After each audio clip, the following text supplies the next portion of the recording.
Hi, good evening. My name is Jay Rothman. I am the host of the show. Welcome to Real Men, Real Talk, Live.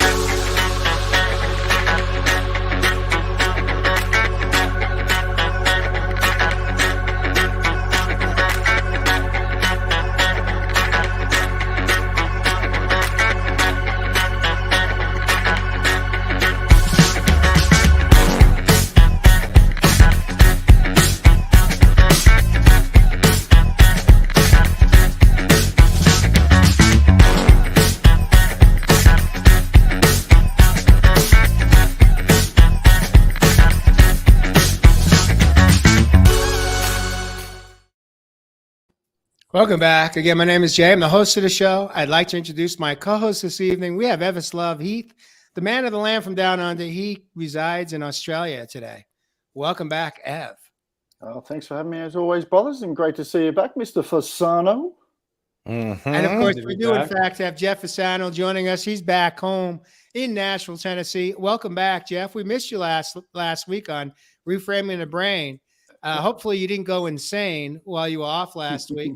But we'll see how you navigated through the past week. And welcome back to Real Men, Real Talk Live.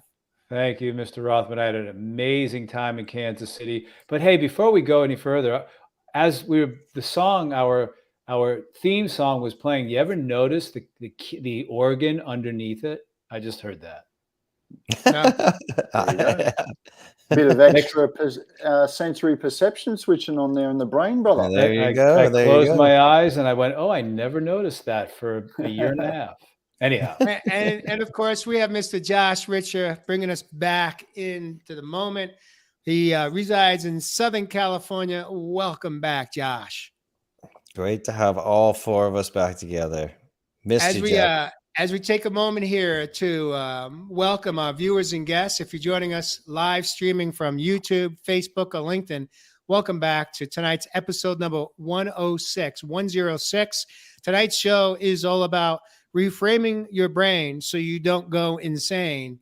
And if you should hear something you like or love, we invite you to tap your love button on your monitor and light us up. If you have any questions, drop them down in the comment section.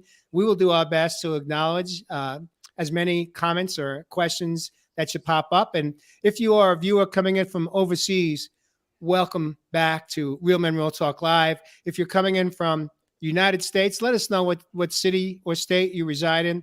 And of course, Jillian Bowie, I always love to give you some acknowledgement because I know it is about 2 or 3 a.m. in the morning. This is one loyal fan, one loyal viewer that shows up relatively consistently. It's the middle of her night, and she's got to be up for work tomorrow. But she makes it a point to show up right on time because this is part of her protocol, whatever that looks like, and this is part of her self-care, perhaps. And so, welcome back, Jillian, and of course, all of our viewers that join us week after week. We love you, we acknowledge you, and we show up because you show up with us. And so, thank you for that. I want to take a moment here. Tonight's episode is going to be a part 2. And if in case you should have missed part 1 last week, it's not like it's in sequential order. So you can go back and watch part 1 last week, which Jeff Fasano actually watched it as a viewer. I think earlier this morning. And Jeff, just to take a moment here at a high level, real quick, what was your experience of being a viewer and not being part of the show as a co-host? The thing I thought about the most was, how do the viewers keep up with all of the information? There's got to be a pause button somewhere, but this living in my brain, living in my head, not my mind, but my brain, is one of my biggest challenges. And watching the show today, all the stuff that you guys threw out there got me to think, got me to become very introspective, and actually yearn for some how-to, some deeper how-tos for myself on okay, how do I reframe that? How do I begin the process of reframing it? How do I begin the process of looking at what isn't in my life and begin to move forward at looking at what is in my life with gratitude. And then also visualizing, as Ev brought up in the show, visualizing all of what we would like to transpire in our life. Beautiful. Beautiful. Thank you It for was a sharing that. jam-packed It was. episode for sure. And for all of you who may have missed it, we'll give you a quick recap. We are watching our thoughts. We are becoming the conscious observer of our chatterbox brain. The brain is just this computer crunching data. It's trying to keep us safe in life. It's also trying to conserve our energy for that fight or flight when we need to run from the bear or the tiger. But that doesn't happen in our lives anymore. The bear and the tiger, those triggers are around us all day. We are being triggered more and more often than we ever have in the history of mankind. And that's wreaking havoc on our brains. So how do we watch what's going on in our mind and then also take conscious choice to choose new thought patterns? And these new thought patterns are going to generate new emotions, and those new emotions release new chemicals in the body, those good endorphins, those happy chemicals instead of the stress chemicals when we're thinking stressful thoughts. So we don't think we have control in this area, but we actually have a lot of control, and it becomes this filter over our world. This filter, our lives actually change by changing our conscious thoughts. And so we're going to cover we covered all that last week, and we're going to dive in even deeper and with newer levels tonight, because this topic needs to be talked about. There's so much just pressure and stress and depression and anxiety going on in the world today. We're all being triggered. You're not alone. You're not the only one. We are there with you. I'm going to share a personal big trigger story I had this week too later on. So there's lots packed in this episode. Please stick with us. And Jeff, yes, we'll try and put that pause button somewhere in there. All right. So tonight's episode is part 2 of Reframe Your Brain so you don't go insane. Ev, you did a beautiful warm up this afternoon. For you, it was early morning out in the bush. You were on a drive about, probably either jumping into the wilderness or jumping out. But at the same time, you kind of framed out what tonight's show is going to be about. And so I want to invite you to warm us up and kick us off and get us hot into how to reframe the brain so that we don't go insane. Yeah, Part thanks, 2. brother. Thanks, brother. And as always, from the bottom of my heart, here in the land down under, thanks for having me, brothers and sisters. And nice to have our brother, Mr. Jeff Fonsano, back, as I mentioned at the start. And yeah, I mean, the brother Josh has just already opened us up and warmed us up again, and it feels like we've just come straight back in. And I actually had the opportunity to listen to the podcast. And please, viewers, if you're out there, try and subscribe to those channels. You know, I love listening to it actually when I'm driving around on Drive About. As Mr. Rothman said, if I'm not coming back off country or I'm between clients, I've definitely loved listening to our podcasts. And it really does give me, I guess, a better introspection of what we do deep dive about, as Jeff talked about, when you're listening from that observer angle.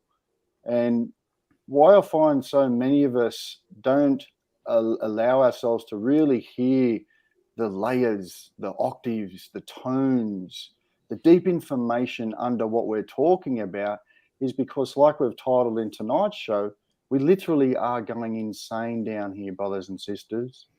Now, we're going to talk probably a lot about this got to do with technology, but I love really cutting it down to those basics. And we deep dived a little bit about last week, but we really have to get awareness, first of all, about what the hell is going on. Who is in control down here in your physical suit? This little physical suit, I call a biochemical spacesuit. It's like a little Mars rover. It's like the rover that went on the moon, or as they say, to do exploration, to experience. We have these beautiful little sensory inputs that really take in information from the external world for us to perceive, interpret, and integrate that information on how we want to see our reality. Now, the thing is, when we leave it up just to those 5 senses, that thing we're talking about tonight called the brain, it obviously takes in the information, but it can obviously only download so much of it also. Now, it likes to take in as much information as possible. But like Brother Josh has mentioned, it will conserve its energy for our survival. Now, for many of us, we're taking in so much information, brothers and sisters, too much information. What I was talking about this morning, if you're limiting or leaving your life experience to the limitations just of the brain and your sensory input that's taking in the information from the outside world, you are really literally limiting your experience here in the third dimension or physical reality. So for me, what I wanted to try and explain this morning was, I want to ask you tonight, my brothers and sisters, for you guys across the other side of the pond, if you're in the land down under today, who's in control of this little space rover? Who's in control of your experience down here? I mentioned this morning that I want you to use it like a metaphor, as I do with a lot of my clients. I talk about this body, the physical stuff, the brain, the heart, all of these organs that we can tangibly see and that we know of. I call it the coffee kid. I call it the coffee kid because I do believe in the hierarchy of who should be in chain of command of your personal experience.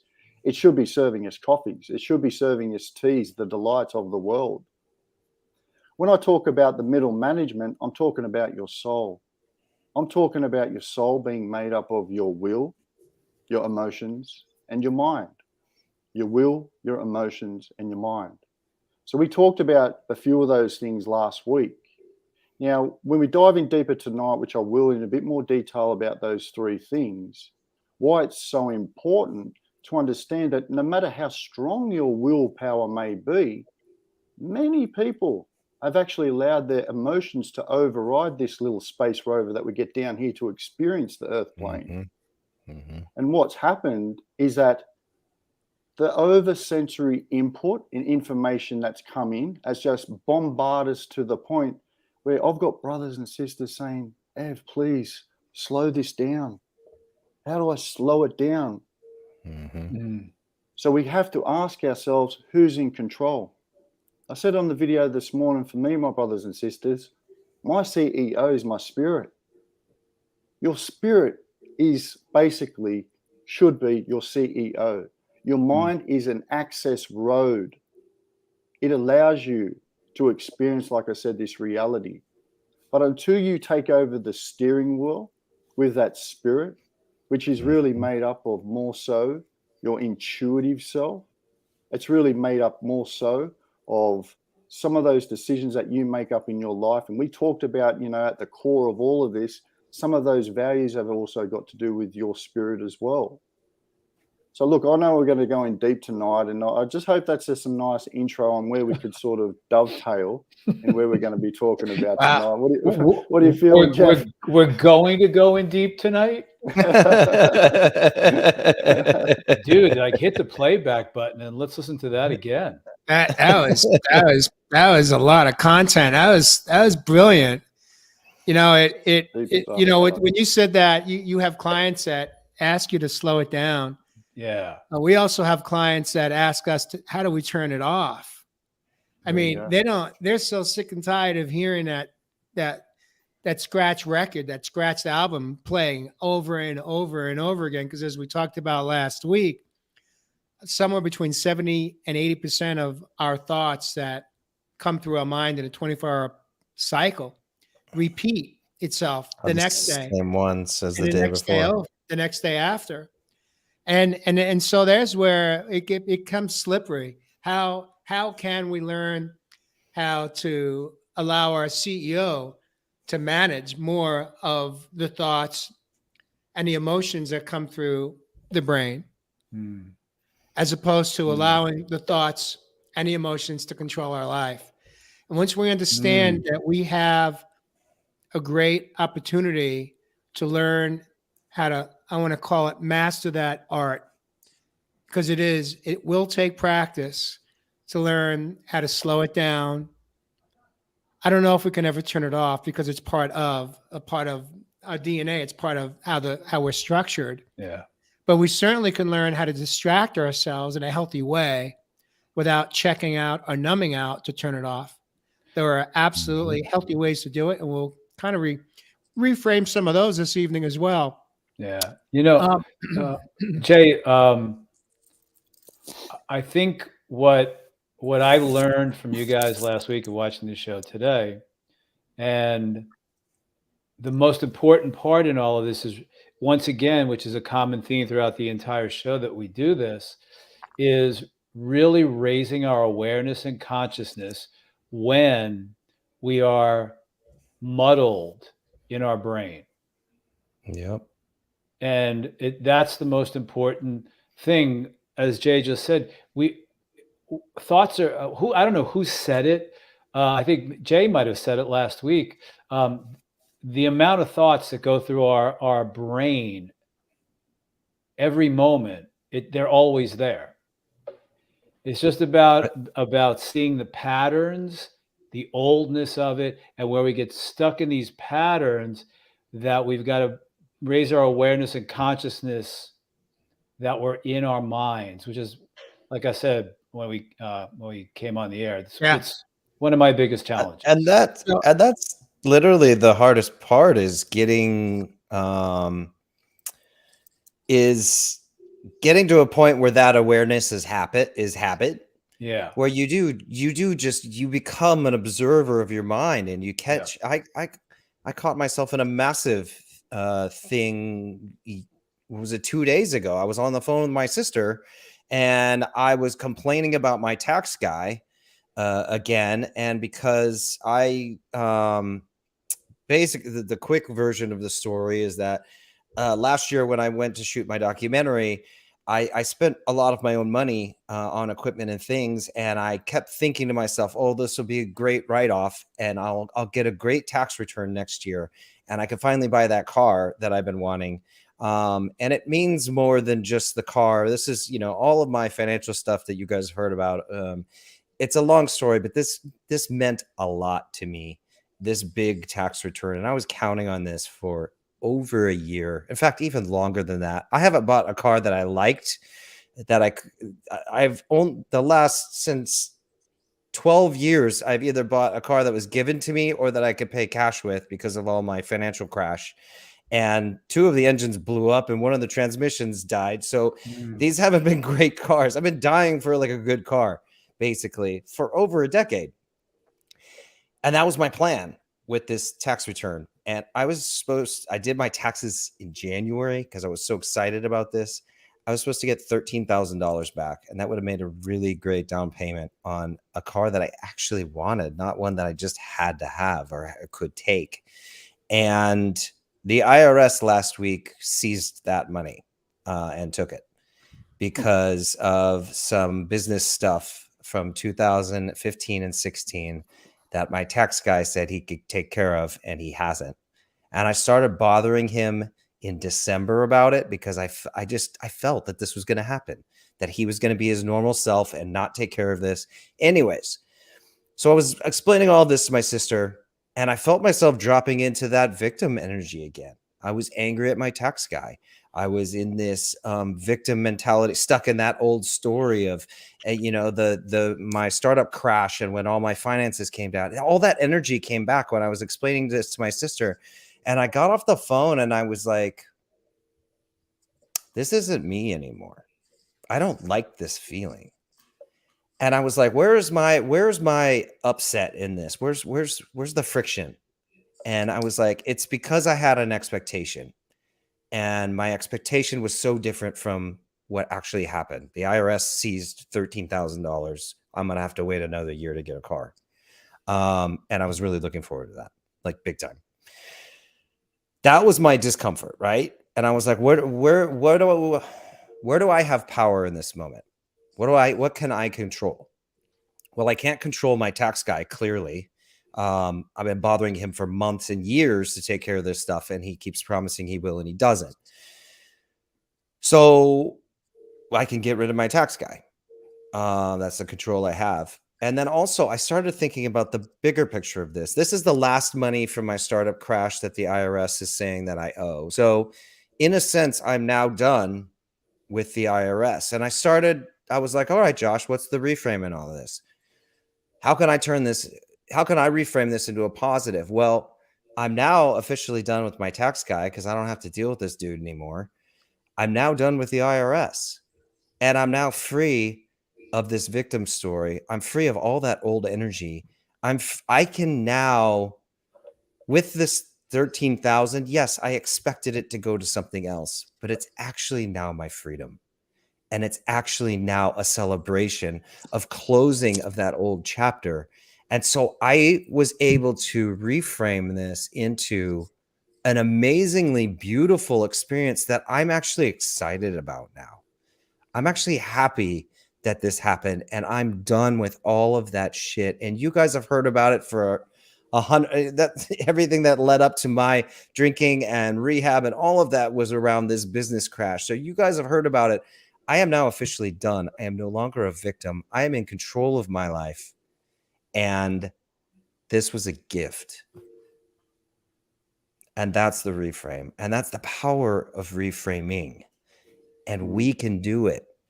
Because if I had stayed in that old victim thinking, we did a whole episode on victim mentality. It takes you down. It takes down your energy. It affects all areas of your life, your friendships, everything. So I wanted to share a personal story this week that was a huge reframe. Because, yeah, 13,000 is a lot of money. But it bought my freedom, which is amazing.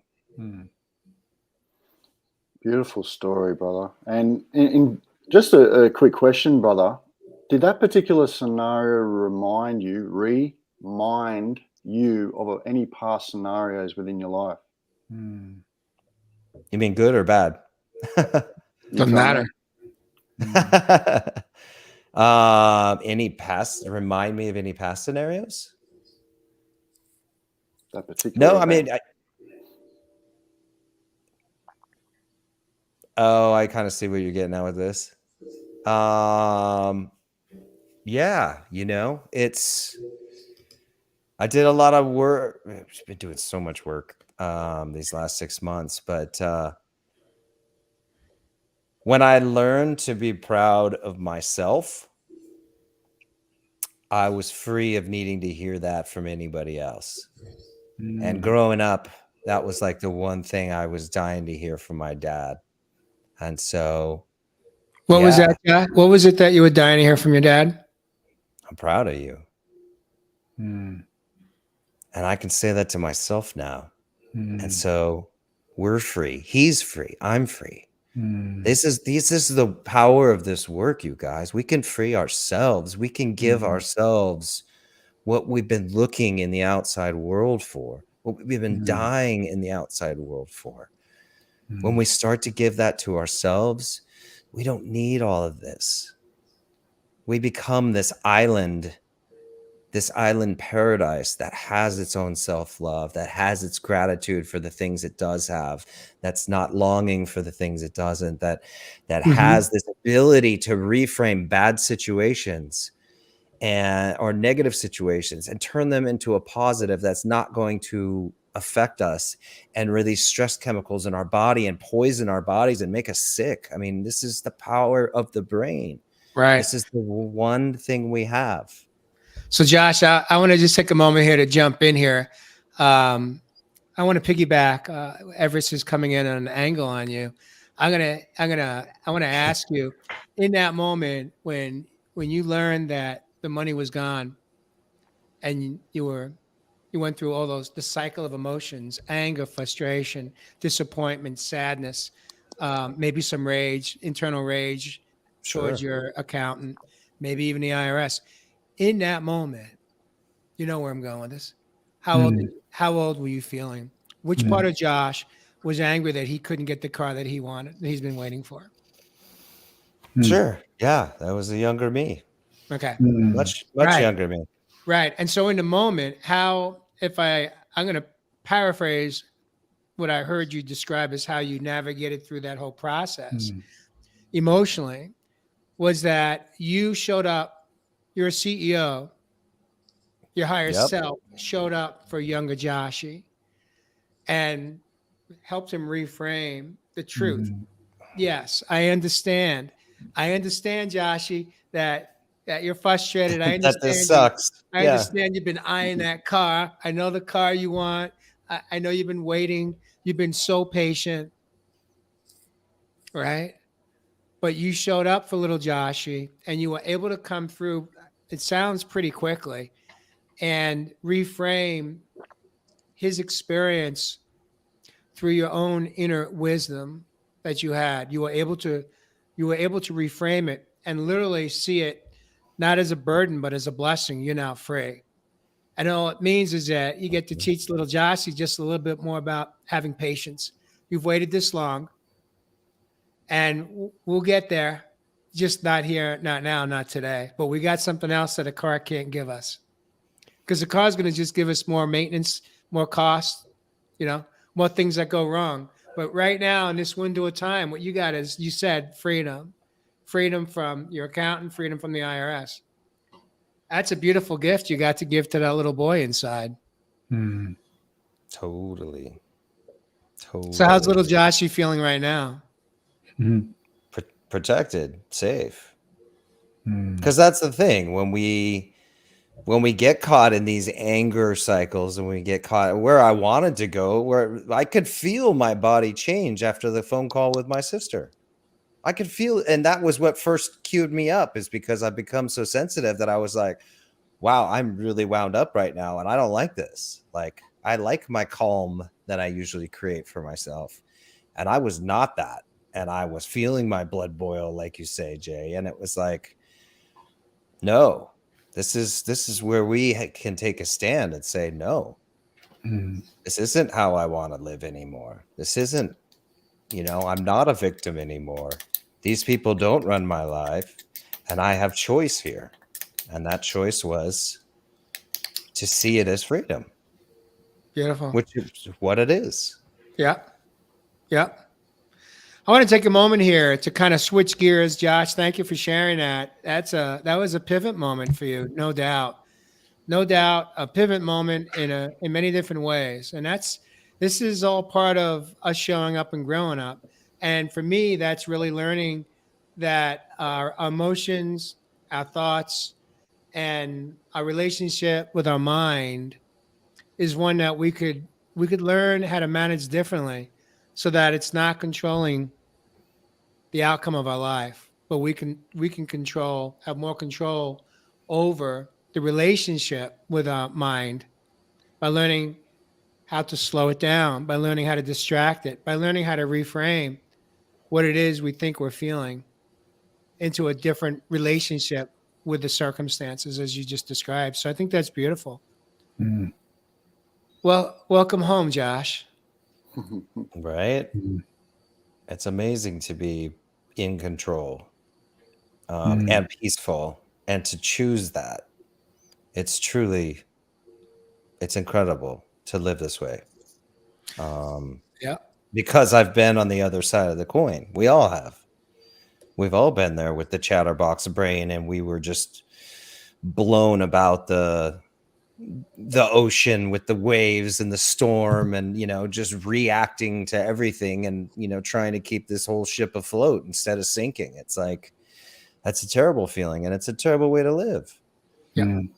I want to shift gears here right now. Ev, I want to invite you to kind of break down a little bit about what are some brain hacks for stress management.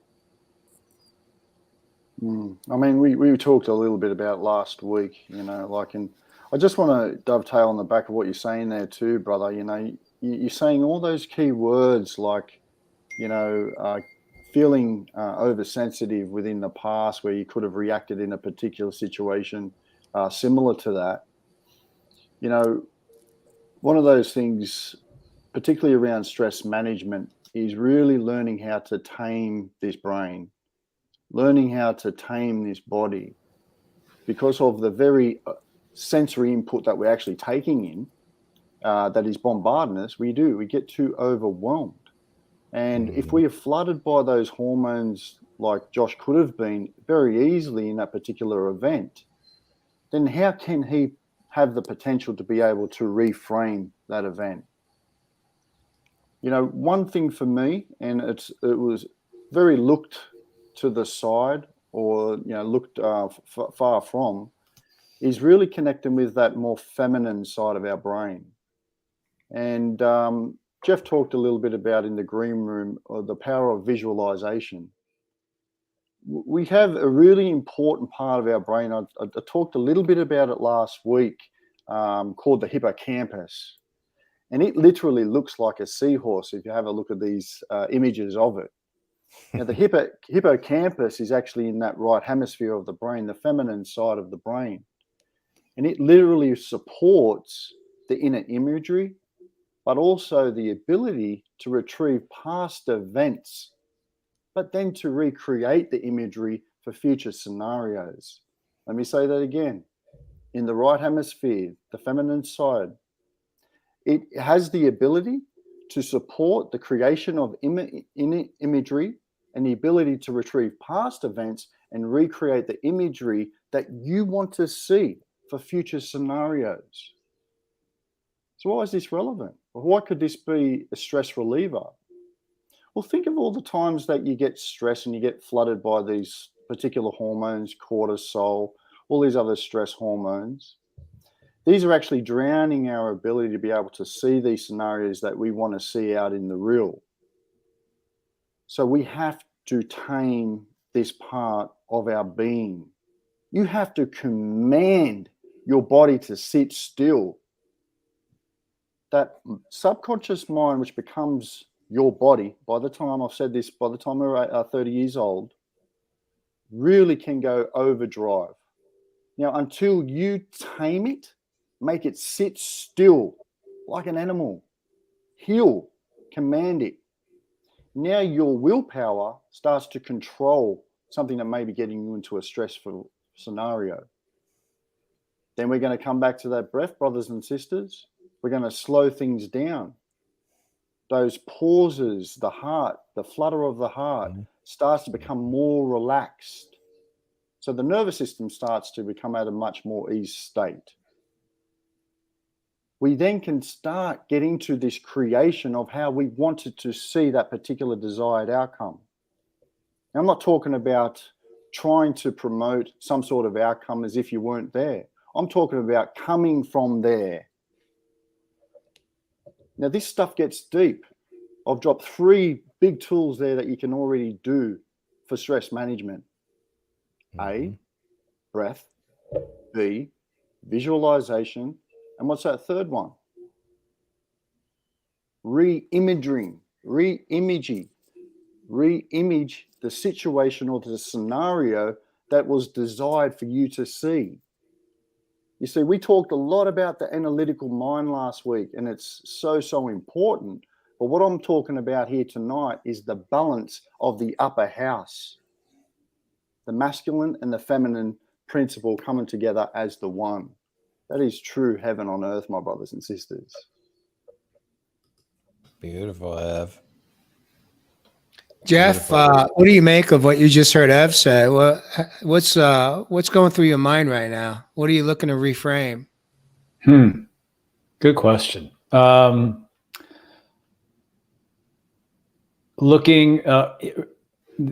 Doing the not re-imaging, but looking at visualizing.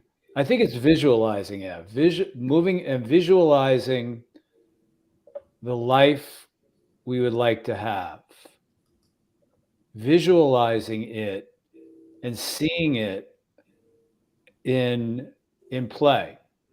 It's like when we do affirmations, it's not about I want or I hope or I wish.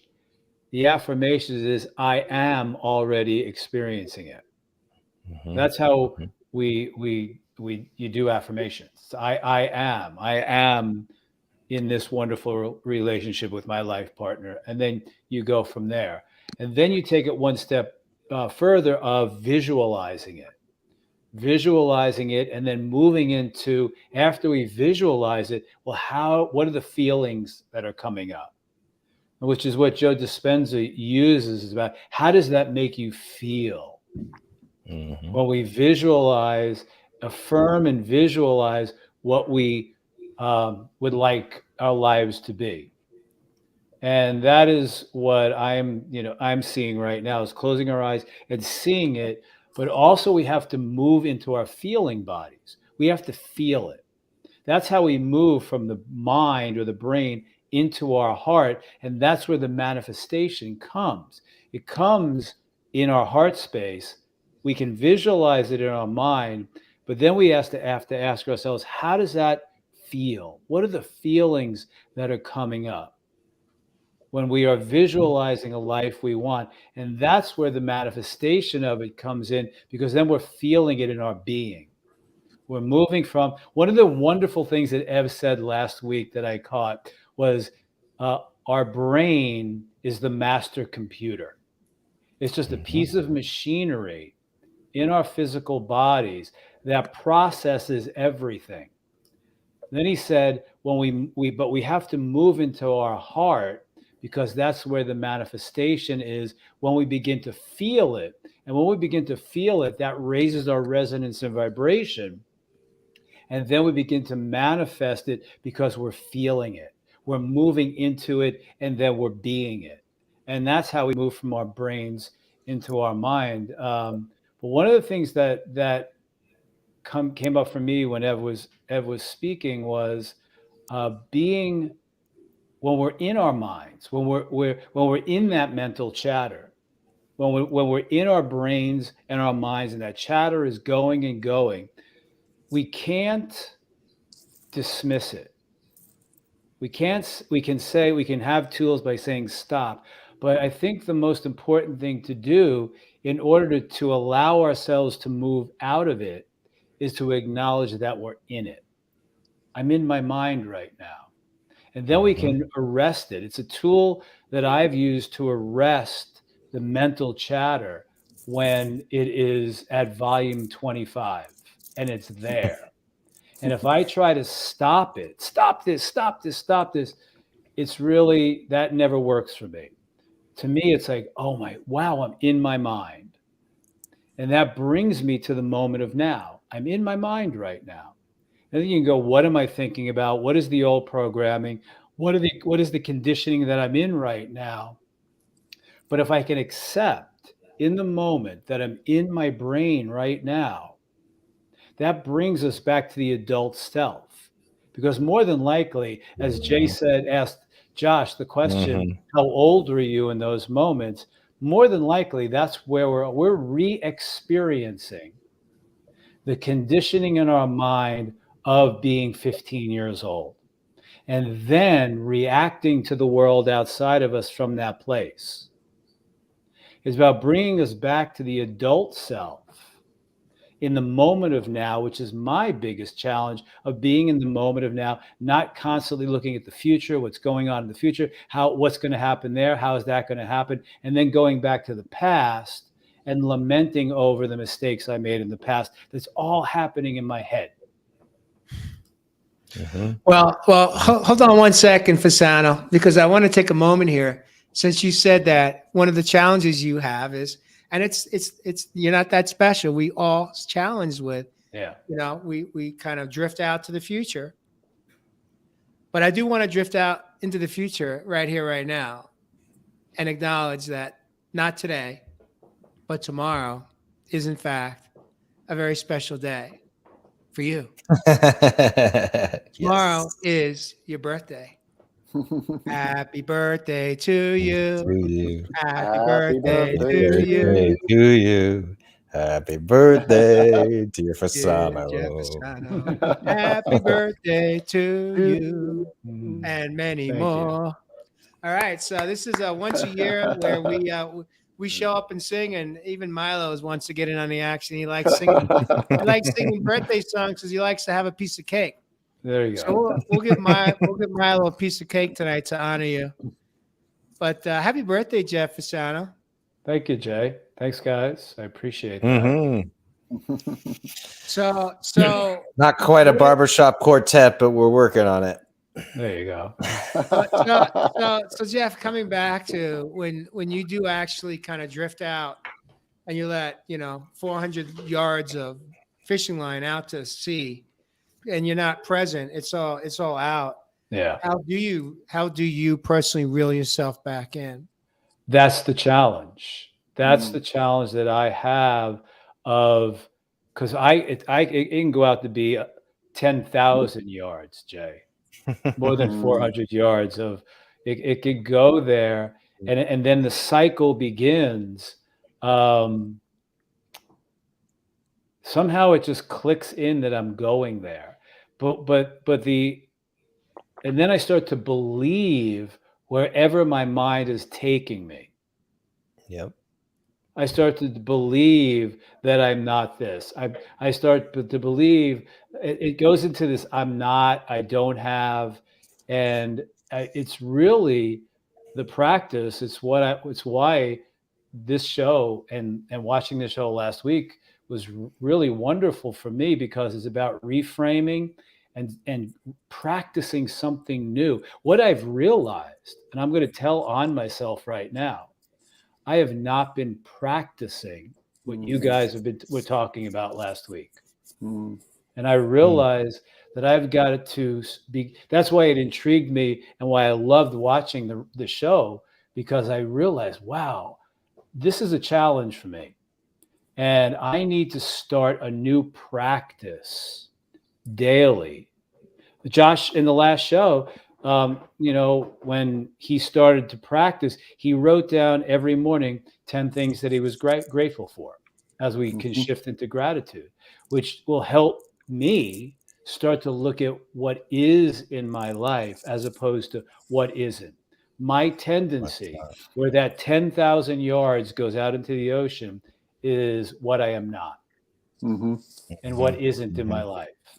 What I haven't done, what I should have done, as opposed to bringing myself, for me right now, it's to really to start a whole new practice to reframe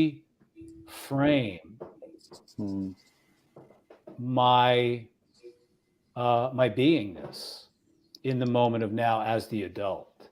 And that's what I'm taking from all of this, and grabbing the tools that you guys are giving, because it's a challenge for me. I do my best to bring myself back, but there are times that I go very deep into the ocean into the abyss with it. I want to honor your share, your vulnerable share with us first, and I want to share something too, that it's not our fault.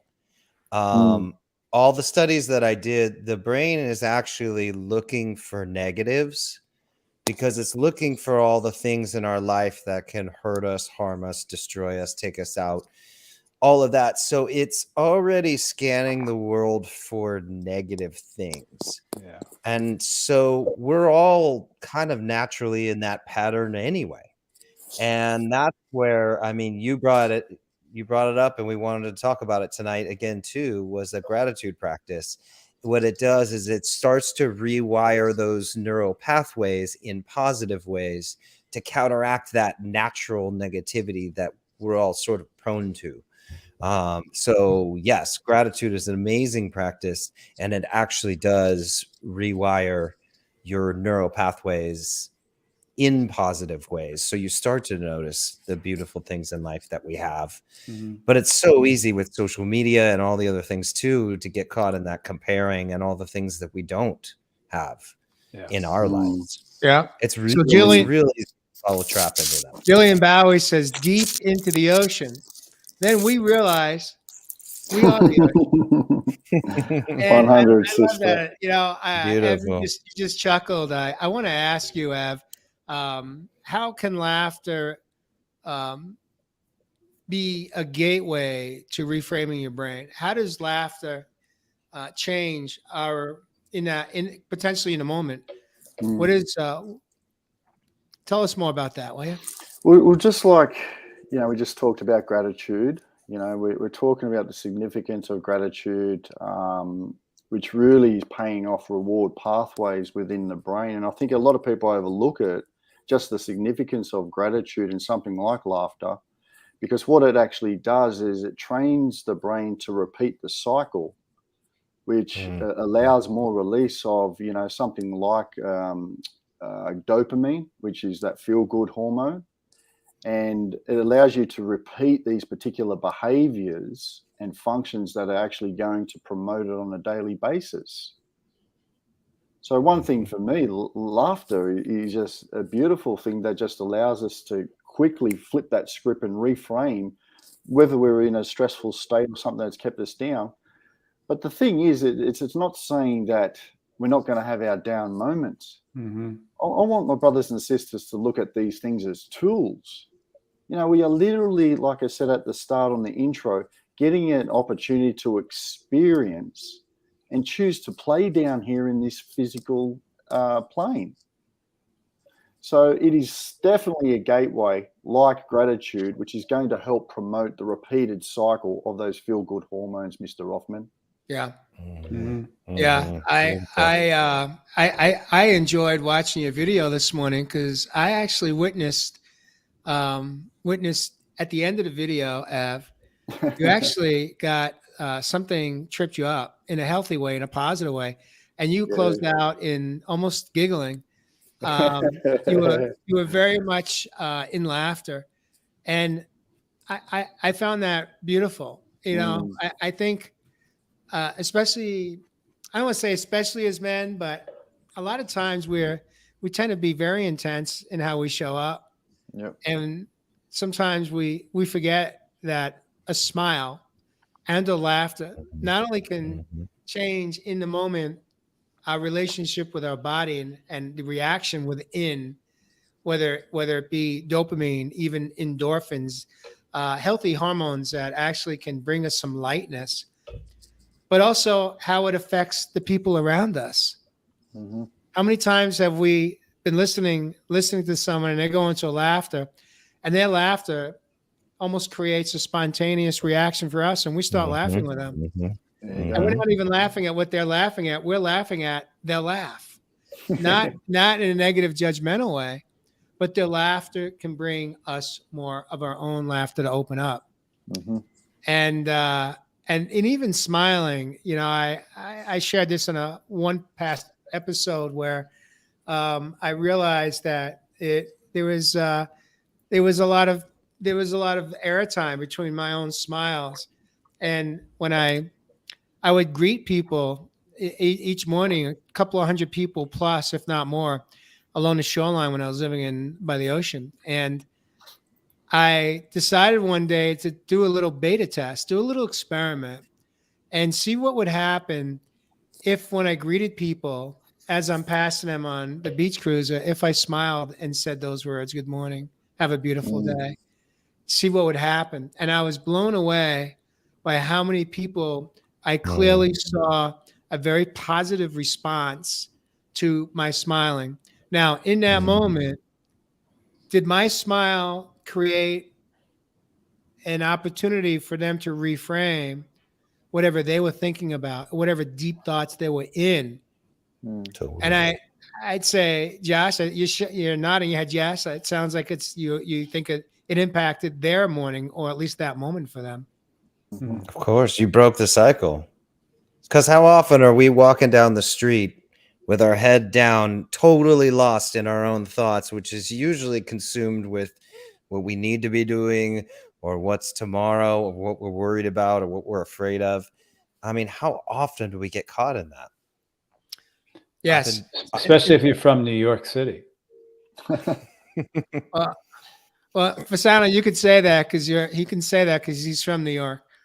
So yeah, Jay, it was beautiful. Yeah. You broke that moment for even just a split second. You interrupted that pattern. That's and it. reminded them of joy. That's the most important thing. You just said it, Josh. Out of all of this is interrupting the pattern, finding There you go. tools that we're giving, that you guys have been giving to interrupt the old patterns. Mhm. All right, so here's the next one I want to jump on to. I'm going to move us right along this evening as we're coming up 11 minutes before the hour, believe it or not. We highlighted the word multitasking as the question is, does multitasking in today's world destroy our brain? I want to tell you guys that for many, many years, for decades, I actually was so grateful that I had a natural ability to do massive multitasking in my role in corporate America. I was so proud of my ability to do it and do it well. And I didn't think it was a bad thing. I thought it was a really good thing. So I want to invite you, one of you gentlemen, to jump in and answer the question, does multitasking, and whether it be you, Josh, you're the brain man, Ship for Brains is the name of the book that you published, or any either Evis or Jeff, but does multitasking in today's world, does it destroy or hamper your brain, and why? If so. And Jay, I have a quick question for you before they answer this question.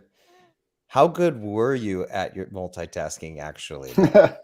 Well, that's it. That's right. Yeah, right. Well, so How here's good were you? That's a great question, Josh. So That's a great here's how I measured it. By the money. Mhm. Every time I closed the deal, look, I was working on any given day 5 to 8 deals. Now, for me to do, it was the business I was in was very, very complicated. It wasn't just the words spoken, but I was involved in deep into the design aspect of restaurant interiors. And so there was I had multi job descriptions to close a deal, but I measured it by my ability to close deals. And so when I was then in senior management and I was recruiting new people for the company, that was key. Like if they said they were, scale of 1 to 10, they were at about a 7. I knew that they were going to show up as a 7 in the company. They were not going to be at a 9 or a 10. And I wasn't interested in hiring 7s. I wasn't paid to hire 7s. So now, if you ask me, how does that work in our personal life? That's a whole nother story. So what works well in business doesn't always work well in our personal life and our relationships. So who wants to answer the question? Does multitasking hamper the brain? Is it a burden or is it a blessing? It's an absolute burden, brothers and sisters. Why? Absolute burden. Because you just got to think on logical terms, like even though we've grown up and saying multitasking is productivity in the busy world, the brain is actually only hooked up really to focus on one thing. So I keep saying, what are you focusing on and what are you paying attention to? You see, multitasking, it causes lower or reduces long-term memory. It causes anxiety in our life. It really doesn't allow us to, like I said, focus on that one thing within our life. So for me, number one, and I'm sure we did a show on this, is declutter your mind, declutter the things within your life, particularly things around, for me, it was a big one, emails, clogging up, the notifications constantly coming on. Try and lighten the load off your shoulders, brothers and sisters. And little things make a big difference. I just turned off a bunch of notifications on apps on my phone. I went into the settings because I was like, you know what? I really don't need to hear from this app. And it's just taking up bandwidth. Like we talked about in, conserving our energy episode, all of these little drains on our energy and especially our thoughts and what tempts us into thinking, what pulls us into an app or when we're trying to multitask and juggle all of these things, we're not doing them well. We're not. And it's just a drain on our energy. And so then therefore now we're just kind of like bumbling through our lives, overwhelmed and completely not focused on anything. So the consensus is that I would have failed your test, Jay. Because I Wow. would have told the new me, the me that's been working on this reframing for a long time, would have told you, no, I actually don't like to multitask. I like to block out times that I can fully focus in one area. So That's where I'm here's the best. truth, Josh, is that the only reason that I prided myself on being really good at multitasking was because I got a hit. Boom. I got a hit from it. I got massive adrenaline. There it is. I was constantly being bombarded with it. It was constantly hitting me. Sure. And it's a very seductive, a very addictive chemical or hormone. And so I literally, it was a natural drug for me. And did it serve me? It served creating wealth, but it did not serve creating health. Oof. Mr. Rothman special. There it is. It took its toll, man. It took its toll. And here's my truth today. I don't desire to multitask today. I strive to be as present as I can be in the moment, because I know that adrenaline was a gateway for my health decline. It contributed, and I don't want to live in that anymore. I want to be calmer. You know, I think I mentioned maybe in a past episode that I'm so calm now that when I'm driving a car, Mary many times will say to me, do you think you can go a little faster? Now, this is a guy that owns high performance vehicles. Oh no. And used to do 85 minimum, many times over 100 miles an hour on the road. And I got off on that. I mean, that fueled me. That filled me up.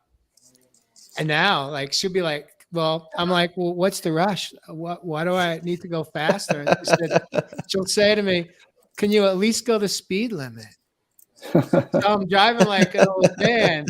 And the thing is, it's like every time she says that, inside I'm going, yes, thank God. Thank God. Thank God. I'm slowed down now. I just flash forward to like 90-year-old Jay, like down here. Like, you know what? Hey, listen, Josh, as long as I got my and you health, know what? I'll be it. okay with that, man. That's I'll be it, brother. fine. No As rush, long as I Mr. still can Rothman. No hike rush, and I man. can still move, there's nothing wrong with that, right? There you go, brother. No rush. No rush. Yeah. So Mary says he's a Sunday driver. You know what? Every day for me is Sunday. Ooh, beautiful. Living the dream there, brother. There you go. That's that peace that we want. Yeah. So ultimately, when we have a new awareness that we can control our thoughts more, we can control the trajectory of our reality through slowing down our brain, slowing down our thoughts, and really learning how to tap more into our inner truth, into our wisdom and intuition that comes from our higher self, comes from the soul. And when we understand the power and how much more freedom there is in tapping into that's that place within us that it brings us much more peace, much more lightness, much more feelings of self-love. And it doesn't come from our mind, it comes from our heart. Why would we want to live in this space here? And we'll keep knowing that we're going to keep repeating a lot of the dark thoughts that keep coming up in the surface. We've got like a minute left, but when we're here, we're out there in the 3D. And we get immersed in the 3D world outside of ourselves.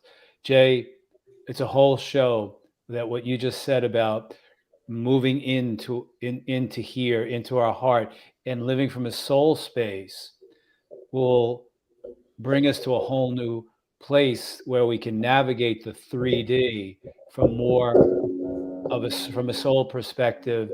And as Ev would say, a fifth dimensional way, as opposed to being in our brains, being at linear, looking at the 3D and getting so immersed in the world outside of ourselves that we get caught up in our minds and we start to leave that soul space.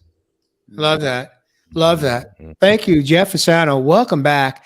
And in honor of tomorrow being your birthday, now, Evis, tomorrow is your today. And so clearly we can celebrate Jeff's birthday right here, right now, because right now is Jeff's birthday. We got one Right. we got one foot in tomorrow. Yeah. Right, For those of you that are not aware, Evis Love resides. He's an Aboriginal from Australia, and Australia is his homeland. And so that's why he's in the future.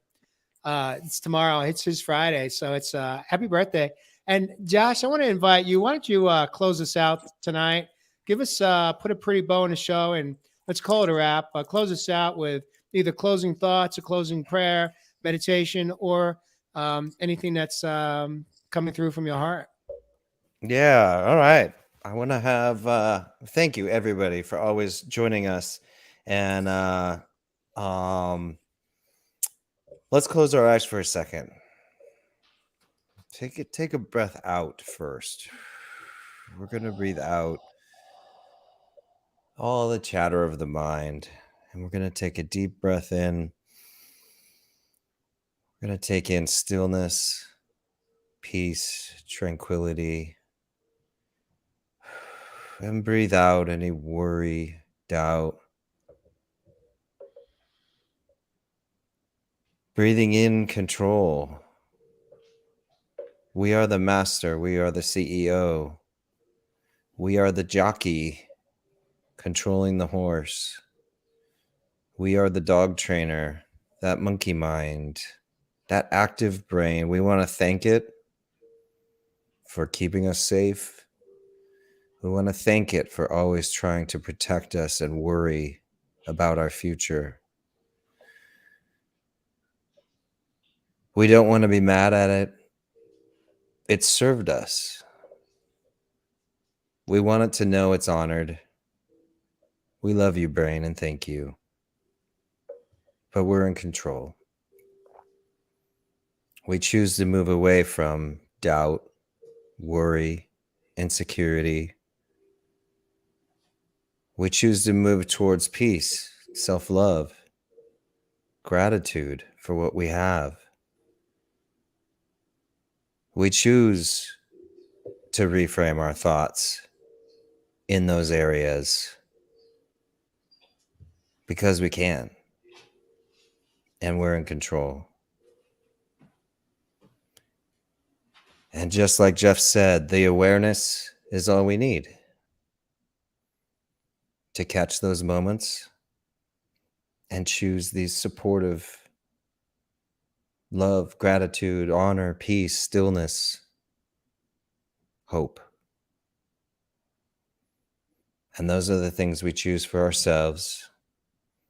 And we will train our brain daily to learn those patterns too. And with that, we will close out on Reframe Your Brain number 2. Thank you, everyone, as always, for joining us on Real Men, Real Talk Live. We love you.